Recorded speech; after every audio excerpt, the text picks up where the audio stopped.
Alright, so we're talking about the 5 biggest mistakes that you can make with decimals. The 5 mistakes that I see more than anything else.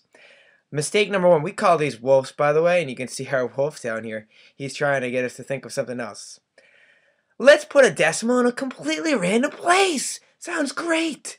Alright, so we have 6 plus 0.3. So, of course, what we end up doing is, let's add 0.6 plus 0.3 and get 0.9. And that makes no sense. We put this decimal, 0.6, in a completely random place. Watch what I mean here. When we do a too high, too low test, too low, let's see. This is 6. I'm just going to leave that as 6. 0.3, if you know where 0.3 is on a number line, here's 0. Here's 1. 0.3 is somewhere in between them, a little bit closer to 0. So too low for 0.3 would be the number 0. So if we had 6 plus 0, a number that's too low is going to equal 6. Think about this in terms of money. This is $6.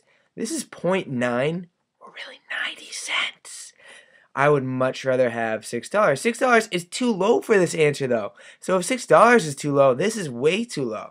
And again, if we want to look at this from a too high perspective, we could say 6 plus, and if we rounded 0.3 up to 1, we could say that.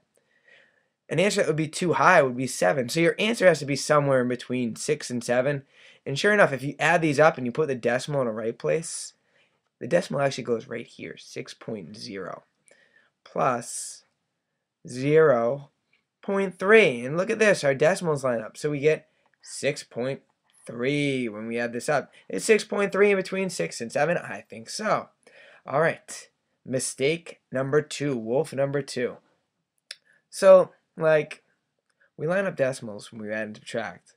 Let's just do it with all the operations. And we see Nike here. No, we're not. No, that's gone. Thank you. See you later, Nike. All right. Our wolf here says 1.2 times 0.8. Now, again, too high, too low. Let's just think about this here. If we did 1.2 times 0, right? Because this is between 0 and 1. So too low would be 1.2 times 0. We'd get a 0 here. Now, the real important part is to look at the too high in this one. 1.2, if we're going to make 0.8 too high, wouldn't we just round it to 1? 1.2 times 1, well, that's just itself. It's 1.2. So we'd get 1.2. Your answer is going to be between 0 and 1.2. Is this answer between 0 and 1.2? I don't think so. It's 9.6. It's too high. Way too high. It's got to be between these numbers. So if you're setting this up, 1.2 times 0.8, well, remember to slide. Slide to the left. Find divider, remember to slide. 12 times 8 we know is 96, so I'm going to write here 96. But there's 2 numbers after the decimal here, so I'm actually going to slide my decimal point over 2 spots. And if that's confusing to you, just know your answer has to be between 0 and 1.2. So you're not going to put your decimal here after the 6. You're not going to put it between the 9 and the 6 because that's too big still. So you'd put it probably right here, 0.96. All right. Mistake number 3. 0 placeholders. I'd much prefer Zoltan Mesko. He's the guy that holds for the Patriots on field goals. He's this guy right here. That's Zoltan Mesko. Yeah, he's a placeholder, but what I'm thinking of for placeholders, you might think 368 is bigger than 8, so that 0.368 is bigger than 0.8, but that is a huge wolf. Look at this number right here. You can add as many zeros as you want with decimals after the decimal. You can't do it if we have whole numbers, obviously. You can't just say, oh, I'm going to add all these zeros here, and that's going to be my paycheck. Unfortunately, we'd love to do that, but we can't do that. So we look at 0.3 and 0.8. Which number is bigger? Think of this in terms of money again. I would much rather have 80 cents than 36 cents. Just makes sense. This is a bigger number, so you can always add zeros. Mistake number 4. Oh, I'll bring the decimal up after the show is over. How many of you ever said, when mom, dad, whoever asks you to take out the trash or do a chore around the house, yeah, just let me finish watching the show, and then you never do it, right?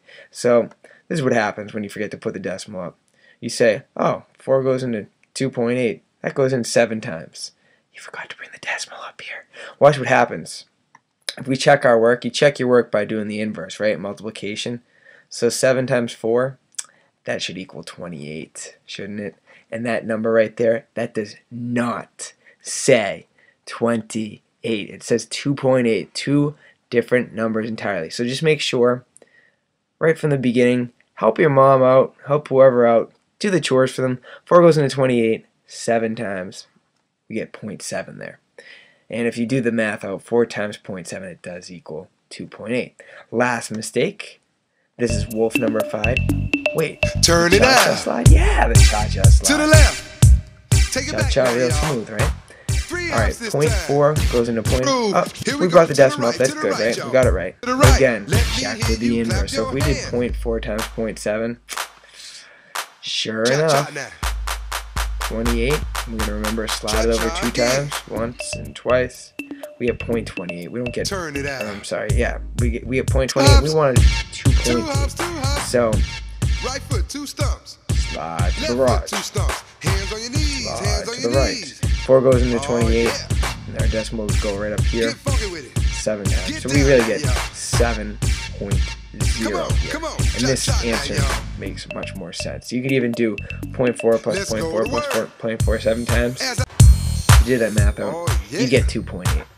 Hopefully that helped you figure out the 5 biggest mistakes you make with decimals. Watch the video a second time. It'll really stick with you. I'm out of here, y'all. Peace.